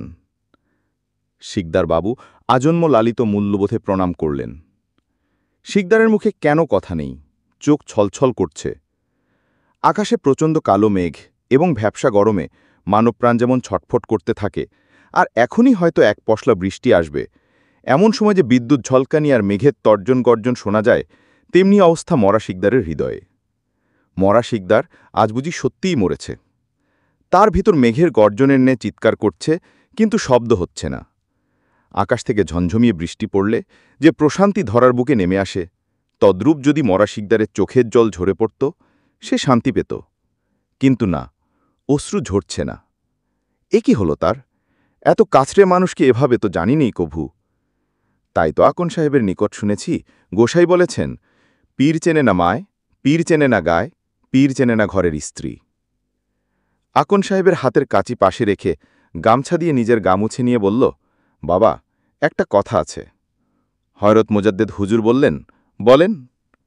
উপস্থিত সকলে যেন জোরে জোরেও শ্বাসপ্রশ্বাস নিচ্ছেন না, পাছে বেয়াদবি হয়। পরিবেশ খুবই নিস্তব্ধ। আকন সাহেব বললেন, বাবা মরা শিকদার আমাদের এলাকারই একজন লোক। জীবনে বহু বছর সাধু পুরুষদের সঙ্গ ও দর্শনে কাটিয়েছেন, কিন্তু তার দিল মুর্দা। তিনি এখন চরম হতাশায় ভুগছেন। আমি মাঠে কাজ করছিলাম, সে ওই পথ দিয়ে যাচ্ছিল। তার সাথে আমি তাকে তরিকার কথা বলি, আপনার কথা বলি। আমি তাকে বলেছি যে আমার পীর জামানার মুজাদ্দিদ। আপনি যদি তার কথা মতো চলেন, তবে 10 দিনের মধ্যেই গুল বুঝতে পারবেন। বাবাজান নীরব রইলেন, একটি দীর্ঘশ্বাস ছাড়লেন, অতঃপর বললেন, আল্লাহ ভরসা। কোনো পাগল দরবার শরীফের বিভিন্ন স্থান থেকে মাঝে মাঝে চিৎকার দিচ্ছেন। বাবাজান মরা শিকদারকে নিয়ে কাঁঠালতলায় গেলেন, সেখানে তার লতিফা বাতায়ে দিলেন। এ সময় দরবার শরীফে মোহাম্মদ কেরামত আলী শিকদার ছিলেন। গয়েজউদ্দিন আকন, কেরামত আলী শিকদার ও মরা শিকদার খাওয়া দাওয়া করে একত্রে বাড়িতে রওনা হলেন। 2 দিন পরের ঘটনা। গভীর রাত। কেরামত শিকদার বাড়িতে গভীর ঘুমে ছাচ্ছন্ন। তার দরজায় বারবার আঘাত করছে, কে যেন চিৎকার করছে। ঘুম ভেঙে গেল। কেরামত শিকদার বললেন, কে? মরা শিকদার বললেন, আমি মরা। তাড়াতাড়ি আসেন, আমার সাথে অনেক লোক, দেরি করা যাবে না। মরা শিকদারের কথায় সবার ঘুম ভেঙে গেছে। দরজা খুলে কুপি হাতে লোকজন বের হলো, কিন্তু কই, একা মরা শিকদার। কেরামত শিকদার বললেন, আপনার সাথে আর লোকজন কোথায়? মরা শিকদার বললেন, কেন, দেখেন না আমার সাথে কত মহাপুরুষ, সবাই মালা হাতে। এই বলে তিনি অনেকের নাম বললেন। তারপর বললেন, চলেন, গোসাইয়ের নিকট যেতে হবে। কেরামত আলী শিকদার বুঝতে পারলেন মরা শিকদারের হাল হয়েছে। বুঝতে পারলাম, তাকে সঙ্গে নিয়ে চন্দ্রপাড়া শরীফের উদ্দেশ্যে রওনা হলাম। পথে ভাবছি, এত রাতে বাবাজানকে কি বাইরে পাব? কেরামত শিকদার বললেন, ঠিক অজুখানার ওখানে দেখে মিটমিট করে টর্চ লাইটার আলো জ্বলছে আর নিভছে। আমরা এগিয়ে আসলাম। বাবাজান লাইট ধরে বললেন, ক্যাডা? আমি বললাম, বাবা, আমি কেরামত শিকদার। এই কথা বলতে না বলতেই দূর থেকে চিৎকার দিয়ে মরা শিকদার বাবাজানের কদম মোবারকের উপর পড়ে গেলেন। চিৎকার করে কাঁদতে লাগলেন। বাবাজান বললেন, পাগলামি করে না। কেরামত আলী শিকদার বললেন, আমি বাবার দিকে তাকিয়ে রইলাম। নিজের চোখ থেকে যে কখন নিজের অজান্তেই পানি পড়ছিল টের পায় নাই। ইতোমধ্যে বাবাজান ভিতরে চলে গেছেন। মসজিদ থেকে রহমতের ডাকের ধ্বনি মাইকে ভেসে আসল। আমি সম্বিত ফিরে পেলাম। দেখলাম মরা শিকদার একটি মরা লাশের মতো ক্লান্ত শ্রান্ত দেহে বাবাজানের অজুখানায় যেন গভীর নিদ্রায় আচ্ছন্ন। আমি অজু করার জন্য মসজিদের পাশে অজুখানার দিকে রওনা করলাম। বাবাজানের মুরিদ শামসুদ্দিন পাগলার কারামত। গ্রাম রাজার চর, আসিম বেপারী কান্দি, মাধবের চর, থানা শিবচর, জেলা মাদারীপুর। 1990। প্রায় 60 বছর বয়সে তিনি মারা যান। দয়াল বাবাজান পুরাতন বাড়িতে থাকাকালীন সময়ে তিনি তরিকা গ্রহণ করেন। ছোটবেলা থেকেই তিনি রোজা নামাজ করতেন, কৃষিকাজ করে জীবিকা নির্বাহ করতেন। হাচেন মাদব্বর সাহেব তাকে দরবার শরীফে নিয়ে আসেন। দয়াল বাবাজানের নিকট এসে তিনি বলেন, বাবা, আমি তো আপনার নিকট আসছি আল্লাহ রসুলকে চেনা ও জানার জন্য। বাবা, এই নিয়তেই আল্লাহর অলির দরবারে আসতে হয়। ঠিক আছে, আপনি দরবারে কিছুদিন থাকেন এবং খেদমত করেন। তিনি তরিকা গ্রহণ করে দয়াল বাবাজানের কথা মতো দরবার থেকে একান্তভাবে খেদমত করেন। কিছুদিন পর তিনি বাবার সাথে এনায়েতপুর যান। সেখানেও যথেষ্ট আন্তরিকতা নিয়ে কাজ করেন। এনায়েতপুর দরবার শরীফ থেকে ফিরে এসে পুনরায় দরবার শরীফে থাকতে শুরু করেন। একদিন হঠাৎ করে দয়াল বাবাজান তার দিকে একবার রহমতের দৃষ্টি নিক্ষেপ করেন। ফলে সঙ্গে সঙ্গে তার জজবা হয়ে যায়। এ সময়ে তিনি সৃষ্টিজগতের এক প্রান্ত থেকে অপর প্রান্তে যা কিছু আছে তার বিষয়ে সম্যক ধারণা লাভ করেন।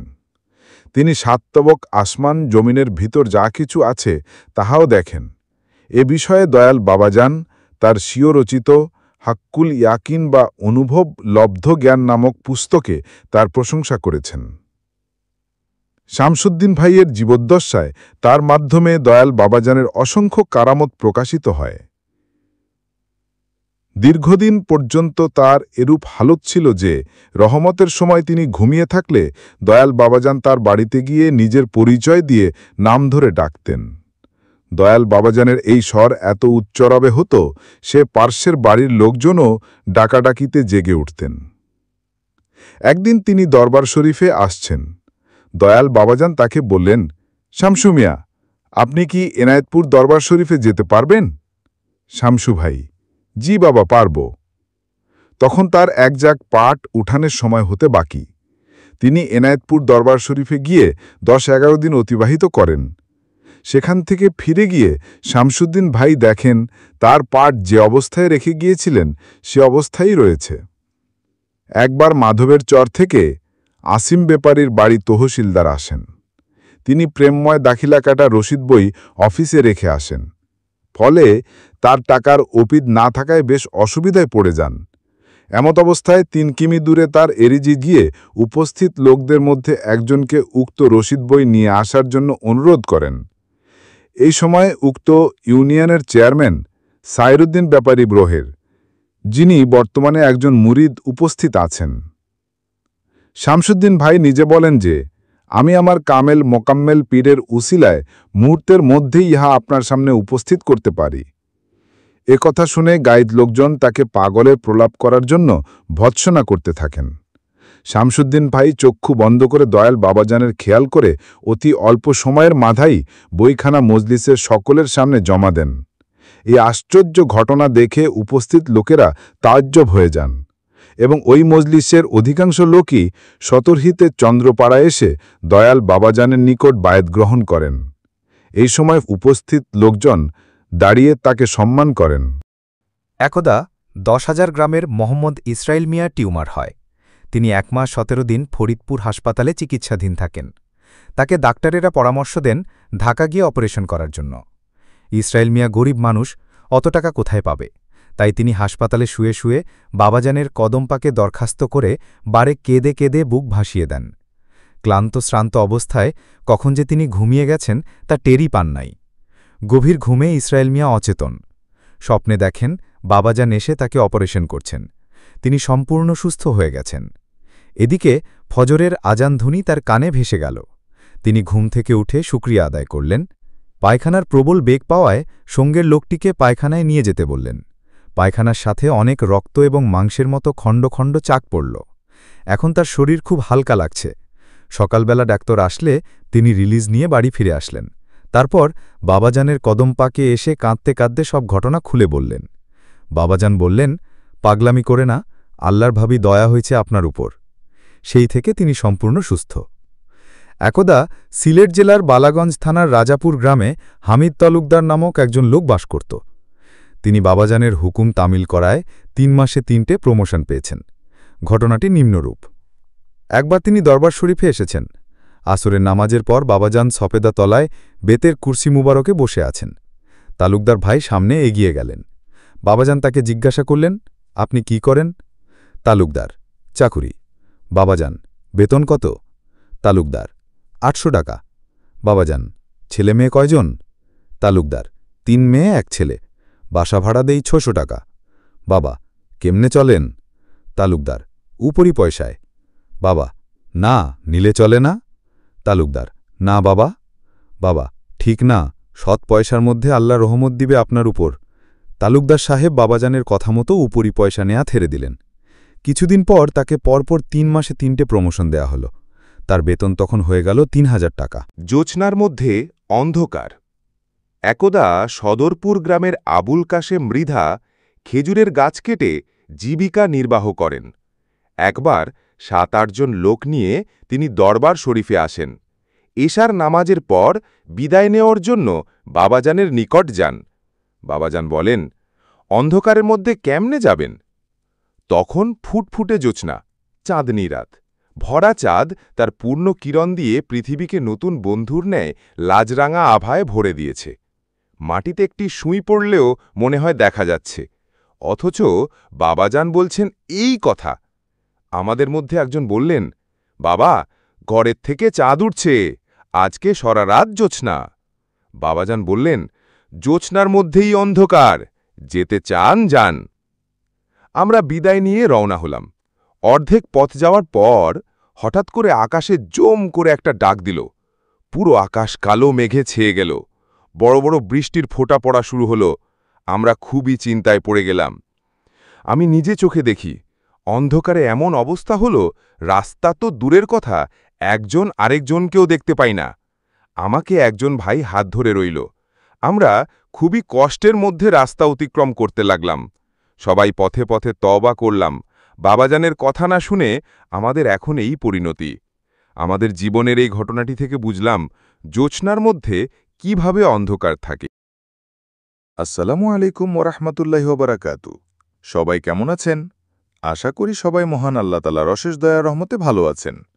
আজকের ভিডিওতে আমরা জামানার মুজাদ্দেদ হজরত মৌলানা শাহ সুফি সৈয়দ আবুল ফজল সুলতান আহমেদ শাহ চন্দ্রপুরী এর জীবনী হতে কিছু অলৌকিক ঘটনা আপনাদের সাথে আলোচনা করব। মুজাদ্দেদ হুজুরের জীবনে অসংখ্য অলৌকিক ঘটনা পরিলক্ষিত হয়। প্রথমে আমরা যে ঘটনাটি আলোচনা করব সেটা হলো মুজাদ্দেদ হুজুরের একজন আশেকের। হুজুরের এরকম অসংখ্য মুরিদ ছিল, যাদের মাধ্যমে অসংখ্য অলৌকিক কারামত পরিলক্ষিত হয়। মোহাম্মদ সৈফুল হাওলাদার ঘোরতর পাগলা। তিনি জজবাহালাতে দেশ বিদেশ ঘুরে বেড়ান। তখন আরিয়ালখা নদী দরবার শরীফের অতি নিকটে। নদীতে স্টিমার চলে। এই রুটে একটা নতুন স্টিমার আসে। হাওলাদার ভাই উক্ত লঞ্চে ওঠেন, কিন্তু লঞ্চের লোকেরা তাকে পাগল বলে নামিয়ে দেয়। পাগল মন কষ্ট পেয়ে বাজারে একটা খুঁটি ধরে পায়ের বুড়ো আঙ্গুল কষে মাটিতে ঘিরে রেখে লঞ্চ আটকে দেন। প্রখর স্রোতময়ী ক্ষুরধারা নদীতে স্টিমার না সামনে না পিছনে যাচ্ছে। হাওলাদার ভাই তার বুড়ো আঙ্গুল ঢিল করলে স্টিমার চলে, আবার চেপে রাখলে স্টিমার চলাচল বন্ধ। ওদিকে স্টিমারের মেশিনও স্টার্ট নিচ্ছে না। তখন কেউ কেউ বলতে লাগল, কিছুক্ষণ আগে আমরা যে পাগলকে লঞ্চ থেকে নামিয়ে দিয়েছি, এটা কি তার জন্য নাকি? লঞ্চে তো কোনো সমস্যা নেই, তাহলে এরকম হওয়ার কারণ কি? দীর্ঘ সময় কেটে গেল। যাত্রীরা স্টিমারের লোকদের পরামর্শ দিলেন এই পাগলের নিকট মাফ চাওয়ার জন্য। তারা ঘাটে ফিরে আসার নিয়ত করার সাথে সাথে স্টিমার স্টার্ট নিল। ঘাটে এসে মোহাম্মদ সৈফুল হাওলাদারের নিকট মাফ চেয়ে নিলেন। তারপর স্টিমার আবার চলা শুরু করল। একদা ফরিদপুর ধোপাগতি গ্রামের মধুখালী উপজেলার মুজাদ্দেদ নাম ডুডু মিয়া। একবার সেই এলাকার একজন চেয়ারম্যান খুন হল। উক্ত কেসে সেই এলাকার অনেক লোককেই আসামি করা হল। দুবু মিয়াকেও মিথ্যা আসামি দেওয়া হল। তখন দুদু মিয়া দরবার শরীফে গিয়ে 17 দিন থাকল। হজরত মুজাদ্দেদ হুজুরের নিকট সবিস্তারে সবকিছু খুলে বললাম। মুজাদ্দেদ হুজুর তাকে বিদায় দিয়ে বললেন, যান, আল্লাহ ভরসা। সে দরবার শরীফ থেকে একাত্মীয়র বাড়ি গেল। সেখান থেকে সরাসরি কোর্টে গিয়ে হাজির হল। এজলাসে দাঁড়ালো সে এরকম মনে করতে সে যেন মানুষের ভিতর নাই। কোনোদিন কোর্টে যায় নাই। উকিল জেরা করছে, সে যেন কেমন আনমনা হয়ে গেলাম। হঠাৎ সে দেখল তার ডানমুড়ায় বাবাজান দাঁড়ায় রয়েছেন। তিনি তাকে বলছেন, ভয় নাই, ভয় করেন কেন, আল্লাহ ভরসা করেন। ইতিমধ্যে তার জামিন হয়ে গেছে। তাকে সবাই ধরে নিয়ে আসলেন। যখন হুঁশ হয়েছে তখন দেখে বাবাজান আমার সামনে নাই। পরবর্তীতে উক্ত কেস হতে সে বেকসুর খালাস পেয়ে যায়। 60-এর দশকের ঘটনা। দরবার শরীফে জাকিরদের জন্য পাক ভিতের বাড়িতেই হতো। মূল ঘরের সঙ্গে ছনের একখানা বারান্দা ছিল। বারান্দার ভিতর বেড়া একটু উঁচু করে দেয়া, যাতে সহজে একখানা প্লেট নিয়ে আনা যাওয়া যায়। মাদপরের চর গ্রামের আর রহিম খলিফা বেশ পুরাতন জাকের। একবার তিনি দরবার শরীফে গেছেন। হজরত মুজাদ্দেদ হুজুর খলিফা সাহেবকে দেখেই খাবার জন্য বারান্দায় নিয়ে এলেন। ভাত খাবার মাঝখানে বললেন, তাড়াতাড়ি খান। খলিফা সাহেব 2-3 দিন দরবার শরীফে থাকার নিয়ত করে বাড়ি থেকে এসেছেন। অথচ হজরত মুজাদ্দেদ হুজুর তাকে খানা খাওয়া শেষ হতেই বললেন, তাড়াতাড়ি বাড়িতে যান গিয়া। এই বিদায়ের রহস্য আব্দুর রহিম খলিফা কিছুই বুঝতে পারলেন না। তিনি ওই মুহূর্তেই বাড়িতে রওনা হলেন। গাং পার এসে দেখেন একখানা লঞ্চ ঘাটে ভিড়ানো। সিঁড়ির পাশেই খালাসি রশি হাতে দাঁড়িয়ে আছেন। খলিফা সাহেব দ্রুত লঞ্চে উঠার সাথে সাথেই লঞ্চ ছেড়ে দিল। আব্দুর রহিম খলিফা বলেন, মাদবরের চর ঘাটে এসে লঞ্চ ভিড়ল। আমি লঞ্চ থেকে নামলাম। দ্রুত পা চালিয়ে বাড়ি যাচ্ছি। আমাদের বাড়ির ঘাটায় একটি গর্ত। সেখানে কালো পানি টলটল করে। দূর থেকে দেখছি আমার 4 বছরের ছেলে শামসু গর্তে নামছে। দৌড় দিলাম। এসে দেখি আমারই 1.5 বছরের ভাগিনা ওই গর্তে পানির মধ্যে পড়ে মরে গেছে। শামসু ভাগিনাকে ধরবে ধরবে আকাঙ্ক্ষা করে পানিতে নামছে। আমি শামসুকে উপরে উঠায়ে ভাগিনার লাশ নিয়ে ঘরে ফিরলাম। আর অল্প সময় বিলম্ব হলে আমার ছেলেটিও লাশ হয়ে ঘরে যেত। বর্তমানে শামসুর বয়স 30-এর বেশি। সে হযরত মুজাদ্দিদ হুজুরের একজন মুরিদ সন্তান। আব্দুর রহিম খলিফা মাদবরের চর হযরত মুজাদ্দিদ হুজুরের ওফাতের পর থেকে প্রতি বুধবার 2 জন হাফেজ দ্বারা বাড়িতে কুরআন শরীফ খতম করান। তিনি রাতে জলসা করতেন। মোহাম্মদ শামসুল হক, যিনি মান্দানপাড়া গ্রাম সোনারগাঁও বসবাস করতেন, তিনি নিজে নিম্নোক্ত ঘটনাটি বর্ণনা করেছেন। 1980 সনের শবে বরাতের সময়কালীন ঘটনা। তিনি বলেন, আমার শিশু ছেলের নাম আমানুল্লাহ হক। আমি শনিবার রাতে খানকায়ে সুলতানিয়া মিরপুরে মাগরিবের নামাজ পড়ে বসে আছি। এর মধ্যে খানকায় খবর এলো যে উক্ত ছেলে মারা গেছে। আমার হালত এমন পর্যায়ে যে ওই সংবাদ আমাকে কোনরূপ বিচলিত করল না। ইতোমধ্যে আরও লোকজন এসে সংবাদ দিল। আমি এশার নামাজ পড়ে যথারীতি বাড়ি গেলাম। বাড়িতে কান্নাকাটি। আমি আমার ওই ছেলে নিয়ে মশারি টানিয়ে শুয়ে রইলাম। সকলেই বলল, ও পাগল হয়ে গেছে, একটু সুস্থ হলে পরে যা করার করতে হবে। সকালবেলা দরবার শরীফে যাবার সময় আমার স্ত্রীকে বললাম, এই ছেলে এখানে এভাবেই থাকবে। আমার ছেলে ইনশাল্লাহ ভালো হবে, কোনো রকমেই যেন বেশি মানুষ না জানে। লঞ্চে এসে পোলার কথা মনে নেই। বুড়ির চর নামলাম। হেঁটে দরবার শরীফে আসলাম। শবে বরাতের পরের দিন লাইব্রেরি ঘরে বাবার নিকট গেছি। একটা চিৎকার মারছি। বাবাজান বলেন, চিৎকার পাইরেন না। উঠে বসলেন। 2-3 বার বললেন, থামেন, কিছু বলবেননি? আমি 2টি স্বপ্নের কথা বললাম। তারপরেও বাবাজান বললেন, কিছু বলবেননি? আমার ছেলের কথা মনে পড়ে গেল। আমি বাবাজানের নিকট সবকিছু খুলে বললাম। বাবাজান খুব রাগ হইলেন। বললেন, এইভাবে রাখছেন, আমার কি দুর্নাম করবেন? তারপর অনেকক্ষণ চুপ করে রইলেন। পরে বললেন, এখন কি করি? আমাকে বললেন, এই পাগলা, তুমি যে মরা ছেলে থুইয়ে আসলা, তোমার মায়া লাগে না? শামসু: আমার ছেলের জন্য মায়া লাগে না? ছেলে আমার কেডা? মুজাদ্দিদ: হুজুর, তবে তোমার কার জন্য মায়া লাগে? শামসুম্বা: আমার শুধু আপনার জন্য মায়া লাগে। এই কথা শোনার পর বাবাজান বলেন, ও হো, আপনার ছেলের জন্য আমি আল্লাহর কাছে দোয়া করি যেন ছেলে ভালো হয়ে যায়।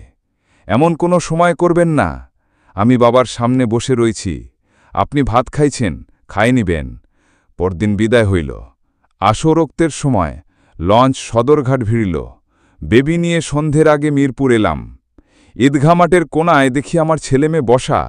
ওরা দৌড়াই এসে আমাকে ধরে বলল, বাবা, আমানুল্লাহ ভালো হয়েছে, ও কথা কয়।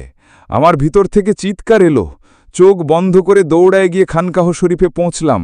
আমার পুনরায় হাল হয়ে গেল। অনেকক্ষণ পরে সুস্থ হলাম। এশার নামাজ পড়লাম। বড় ছেলে এসে আমাকে বাসায় নিয়ে গেল। বাসায় ঢুকে ঘরে গিয়ে দেখি ছেলে খিলখিল করে হাসতেছে। আমার বুক গর্বে ভরে গেল। ঘরে আনন্দে কাদার এক মরণ রোল পড়ে গেল। আল্লাহর দরবারে লাখ কোটি শুক্রিয়া। দয়াল বাবার দোয়ার উসিলায় আমার সন্তানের নবজন্ম পেল। উক্ত ছেলে বাবার অফাতের ৩ বছর পর মারা যায়। তখন তার বয়স ৭ বছর। ১৯৯২ সালের ফেব্রুয়ারি মাসের ঘটনা। জনাব মোহাম্মদ মোজাহার হোসেন বলেন, আমার মেজ ছেলে হবার ৪ দিন পর আমার শাশুড়ি মিরপুরের বাসায় বেড়াতে আসেন। আমার বড় ছেলে মোহাম্মদ শাহাবুদ্দিনের বয়স তখন ৪ বছর। ওর মামা আবুলের বয়স তখন ১১-১২ বছর।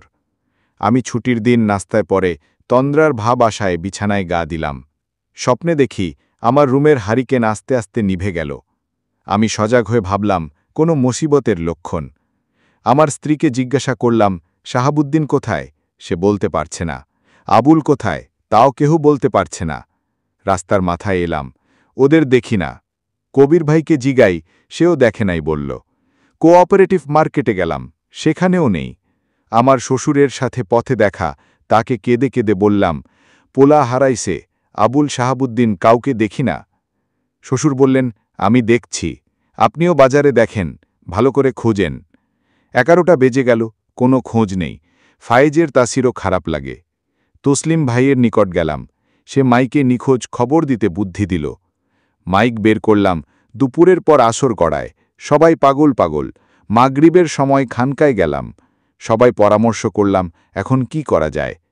সবাই দলে দলে খুঁজতে বের হলাম। খানকায় বসে সবাই আজিজি করলাম। এসার সময় খানকার মোতাওয়াল্লি শামসু ভাই রাস্তা থেকে চিৎকার দিতে দিতে আসেন, মুজাহের ভাই, ছেলে পেয়েছি। আমরা ওদের দেখে, ওরা এবং আমরা সবাই খুশিতে শুকরিয়া জানিয়ে কেঁদে ফেললাম। ওরা সুস্থ হলে আবুল সমস্ত ঘটনা খুলে বলে। আবুল জানায় যে ওরা দুজনে গলি থেকে মুড়ি কেনার জন্য দোকানে যায়। সেখান থেকে ওদের দুজনকে ছেলেধরারা নিয়ে যায়, ছুরি দেখায়। ১ নং দিয়া জার্মান টেকনিক্যালের দেওয়ালের পাশ দিয়ে নিয়ে একটা বাড়িতে আটকাইয়া তালা মারে এবং ওই লোকেরা কোথায় যেন চলে যায়। আপনাদের মাইকিং আমরা শুনেছি, কিন্তু কিছুই করতে পারছি না। আমরা শুধু দয়াল বাবার কথা মনে করছি। সন্ধ্যার পরে দেখি দয়াল বাবা যান তালা খুলে আমাদের দরজা দিয়া বের করে দেন। আমাদের দুইজনকে ২ হাতে ধরে বাবায় মেইন রোডে আসেন।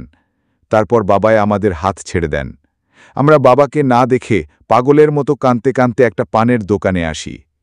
ওই দোকানদার আমাদের কথা শুনে খানকায় নিয়ে আসে। শামসু ভাইকে পথে দেখে ডাক দিলে শামসু ভাই তাদের কাছ থেকে আমাদের নিয়ে আসে। পরের দিন আমি ও কারি সাহেব দরবার শরীফে ওদের নিয়ে আসি। বাবাজানের নিকট ওদের হারিয়ে যাবার ঘটনা বলি। বাবাজান আবুলকে জিজ্ঞাসা করেন, কেমনে বের হয়েছ? আবুল বলল, আপনি না হাত ধরে আনছেন? বাবাজান বলল, আল্লাহ বাইর করছে। মোজাহার ভাই বলেন, আমি দয়াল বাবাজানের কদম মোবারক ধরে কেঁদে দিলাম। বাবাজান বললেন, আপনার ভাগ্য ভালো, নইলে এই দাগ আর উঠত না। ১৯৭৫ সালের ঘটনা। চন্দ্রপাড়া শরীফের মোহাম্মদ গহের মোল্লা সাহেবের পুত্রবধূর সন্তান প্রসব বেদনা দীর্ঘক্ষণ যাবৎ। ব্যথাও কমছে না, আবার সন্তানও প্রসব করছে না। সকলেই খুব চিন্তিত। তার ছেলে একটি গ্লাস ভরে পানি নিয়ে দরবার শরীফে এসে হজরত মুজাদ্দেদ হুজুরকে সমস্ত ঘটনা খুলে বলেন। কিন্তু এই কথা হুজুর বেশি খেয়াল করলেন না। সে বাড়ি চলে গেল। কিন্তু বাড়িতে গিয়ে দেখে ব্যথা অত্যাধিক বেড়েছে। কিছুক্ষণ পরে সে আবার দরবার শরীফে ফিরে আসল। হজরত মুজাদ্দেদ হুজুরের নিকট গ্লাস এগিয়ে নিয়ে চোখের পানি ছেড়ে দিল। হজরত মুজাদ্দেদ হুজুর শান্ত কণ্ঠে বললেন, তুমি যাও, বাড়ি যাও, তোমার পানি পড়া লাগবে না। বাড়ি গিয়ে দেখেন তার স্ত্রী একটি পুত্র সন্তান প্রসব করেছেন। তিনি বলেন, এখনও মোনাজাত খেয়াল করলে হুজুরের গলার আওয়াজ শোনা যায়। ফরিদপুর জেলার বালিয়ার চর গ্রামের মোহাম্মদ সদন হাওলাদার সাহেব হজরত মোজাদ্দেদ রহমতুল্লার একজন বিশিষ্ট জাকের ছিলেন। পীরের হুকুম পালন করতে তার ত্যাগের কাহিনী বিরল। সে সময় অত্র এলাকায় গরু চুরির হিড়িক পড়ে যায়। হজরত মোজাদ্দেদরা তাকে জিজ্ঞাসা করলেন, হাওলাদার সাব, এনায়েতপুর যেতে পারবেননি? হাওলাদার, জি বাবা। ওই দিনই এনায়েতপুর দরবার শরীফের উদ্দেশ্যে রওনা হলেন। তার গরুর পালে ছিল ১০-১৫টা গরু। এইগুলির জন্য মুহূর্ত মাত্রই ভাবলেন না। যেদিন তিনি হজরত মোজাদ্দেদরা হুজুরের হুকুমে এনায়েতপুর দরবার শরীফে যান, ওই দিন থেকে ফিরে আসার দিন পর্যন্ত তার বাড়িতে এক আশ্চর্য ঘটনা ঘটে। প্রতিদিন সন্ধ্যায় পাকোড়া রঙের একটি কুকুর তার বাড়িতে যায় এবং সকালবেলা চলে আসে। এভাবে তার বাড়ির হেফাজত আল্লাহর তরফ থেকে রুহানি মদদের মাধ্যমে সম্পন্ন হয়। বালিয়ারচর ফরিদপুর গ্রামের মোহাম্মদ সদন হাওলাদারের জাজবা ছিল। আল্লাহ পাক তাকে এমন একটি শক্তি দিয়েছিলেন যে তিনি গরুর চিকিৎসা করতেন। যে কোনো লোকের গরুর যে কোনো রকম ব্যাধি হলে সদন হাওলাদার সাহেবের নিকট আসতেন। সদন হাওলাদার গরুর কাছে কিছুক্ষণ দাঁড়িয়ে থাকলেই গরুর অসুখ ভালো হয়ে যেত। গরুর চিকিৎসা করলেও তিনি কোনো পয়সা নিতেন না। মোহাম্মদ দবির উদ্দিন সর্দার, কবিরাজপুর ফরিদপুর, তিনি বলেন, আমার গায়ে প্রচুর শোধ ছিল। একবার আমি দরবার শরীফে এসে দয়াল বাবাজানের পবিত্র জুতো মোবারকের ধুলি আমার গায়ে লাগাই। মাত্র ১০ দিনের মধ্যে আমার গায়ের শোধ মিশে যায়। সেই থেকে আর কোনো দিন আমার গায়ে আর একটাও শোধ দেখা যায়নি। মহাদেব মিস্ত্রির বাড়িতে একটা বড় কাঁঠাল গাছ আছে। ওই গাছে বছরে ২-৩টের বেশি কাঁঠাল ধরে না। একবার মিস্ত্রির মা নিয়ত করল, এবার যদি গাছে ১২ খান কাঁঠাল ধরে তবে দরবারে ১ খান কাঁঠাল দেব। মিস্ত্রি মাকে বলে, একটা মানানসই কথা বল। ফুল নেই গাছে, সেই গাছে উক্ত বছর ১৪টি কাঁঠাল ধরেছিল। মিস্ত্রি বলেন, বড় কাঁঠালটা আনলাম। হুজুর বলেন, কাঁঠাল কোথায় পেলেন? আমি সব বৃত্তান্ত খুলে বললাম। হুজুর নীরব রইলেন, কোনো কথা বললেন না। ঢেউখালির মহাদেব মিস্ত্রি দরবার শরীফে কাজ করত। একবার কাজের ভীষণ চাপ। হঠাৎ মিস্ত্রির জ্বর হল। মহাদেব মিস্ত্রি তার পিতাকে কাজে পাঠালো, কিন্তু তার কাজ তেমন পছন্দ হয় না। ১২ দিন পর একদিন হজরত মুজাদ্দেদ হুজুর মহাদেব মিস্ত্রির বাবাকে বলেন, মহাদেব মিস্ত্রির জ্বর সারে নাই। এতদিন জ্বর থাকেনি? মহাদেবের পিতা বলল, হুজুর, আজ ১২ দিন। হুজুর, ১২ দিন জ্বর সারে না? কি ব্যাপার? ভালো একজন ডাক্তার দেখান। ওই দিন রাতে মহাদেব মিস্ত্রি স্বপ্নে দেখেন হজরত মুজাদ্দেদ হুজুর মিস্ত্রির সামনে হাজির। মিস্ত্রি পা জড়াইয়া ধরলেন। হুজুর আমার পিঠে হাত দিয়া বললেন, যাও, জ্বর সেরে যাবে। ঘুম থেকে উঠে দেখি আমার গায়ে আর জ্বর নেই। মোহাম্মদ ইউনুস মিয়ার গ্রামের বাড়ি ব্রাহ্মণ পাড়ায়। ইহা ফরিদপুর জেলার ভাঙা থানায় অবস্থিত। তিনি সপরিবারে টঙ্গীর আরিচপুরে থাকতেন। একবার তিনি তার স্ত্রী পুত্র কন্যাদের নিয়ে চান্দ্রাবাজার ঘাট হইতে ঢাকার উদ্দেশ্যে লঞ্চে রওনা হন। ব্যবসায়ী লোক, সাথে ৬৫,০০০ টাকা। গভীর রাত, সকলেই ঘুমে, চুলটুল করছে। পদ্মা নদীর মাঝখানে আসার পর হঠাৎ করে ২৪-২৫ জন সশস্ত্র ডাকাত একযোগে লঞ্চে আক্রমণ শুরু করল। যাত্রীদের উপর নির্যাতন করে যার যা আছে সর্বস্ব ছিনিয়ে নেওয়া শুরু করল। এমত অবস্থায় মোহাম্মদ ইউনুস মিয়াও তার স্ত্রী প্রমাদ গণল। অকস্মাৎ ইউনুস মিয়ার স্ত্রীর হালাত হয়ে গেল। তিনি বলতে লাগলেন, দয়াল বাবাজান লাঠি নিয়ে আসছেন, তোমরা ডাকাত ধরো। লঞ্চের পুরো পরিবেশই পাল্টে গেল। যাত্রীরা মোহাম্মদ ইউনুস মিয়ার ধর ধর শব্দে সম্বিত ফিরে পেল। তারা একযোগে ডাকাতদের উপর চড়াও হল। ২ জন ডাকাত গণধোলাইয়ে লঞ্চে মারা গেল। বাকিরা প্রাণভয়ে নদীতে ঝাঁপ দিল। লঞ্চ বিপদমুক্ত হল। সকলেই ডাকাতের কবল থেকে উদ্ধার পেল। মোহাম্মদ আইনউদ্দিন মাতবর একজন পুরাতন জাকের। তার বাড়ি সদরপুর থানার মোল্লাকান্দি গ্রামে অবস্থিত। একবার তিনি বড় নৌকায় নারায়ণগঞ্জ থেকে বালিয়াহাটি ফিরে আসার পথে তুফানের মধ্যে পড়েন। পদ্মা নদী ঝড়ের মধ্যে পার হওয়া অসম্ভব। তথাপি পাল খাটানো হলে মাস্তুল ভেঙে যায়। অগত্যে তিনি দুশ্চিন্তায় পড়ে যান। এপারে ডাকাতের ভয়, কি করা যায়? নৌকার ভিতরে গিয়ে তিনি মোরাক্কাবায় বসেন। কোনো এক সময়ে তিনি তন্দ্রীভূত অবস্থায় হজরত মুজাদ্দেদ হুজুরের সাক্ষাৎ পেলেন। তিনি তাকে নৌকা ছাড়তে অনুমতি দিলেন। মাতবর সাহেব পাবল লোক, মাঝিমাল্লাদের ডেকে বাদাম খাটাতে বললেন। সকলেই শঙ্কিত। তিনি বললেন, তোমরা বাদাম খাটিয়ে ভিতরে গিয়ে মোরাক্কাবায় বসো, আমি ডাক না দিলে কেহ উপরে আসবে না। তিনি বিসমিল্লাহ বলে নৌকা পাড়ি ধরলেন। অন্যান্য মাঝিমাল্লারা ইহা দেখে বড়ই আফসোস করতে লাগল। এই ঝড়ে আজ বুঝি এদের প্রাণ যায়। তিনি বললেন, হে জামানার মুজাদ্দেদ, তোমারই হুকুমে নৌকা ছাড়লাম, আমার কিছুই না, তুমি তোমার নৌকা সামলাও। ৩-৪ ঘণ্টার কম পাড়ি দেওয়া যায় না। আইনউদ্দিন মাতবর সাহেব বৈঠা ধরে চোখ বন্ধ করে রইলেন। ভিতরে অন্যান্য সকলেই মোরাক্কাবায় রত, নৌকার কোনো খবর নেই। কিছু সময় পরে হঠাৎ করে নৌকা এসে পাড়ে ধাক্কা খেল। নৌকা কাত হয়ে সোজা হল। মাতবর সাহেবের চেতন ফিরে এলো। তিনি চিৎকার দিয়ে বললেন, নদী পার হয়ে গেছি, তোমরা তাড়াতাড়ি আসো। সকলে ভাবল পাড়ি না দিতে পেরে নৌকা বোধহয় এপারেই ধাক্কা খেয়েছে, কিন্তু না, ওপরে এসে দেখে পদ্মা পাড়ি দেওয়া শেষ। তখন কান্নার রোল পড়ে গেল। সকলেরই আর বুঝতে বাকি নেই যে ইহা হজরত দয়াল পীর কেবলা জানের অলৌকিক কারামত ব্যতীত আর কিছুই নহে।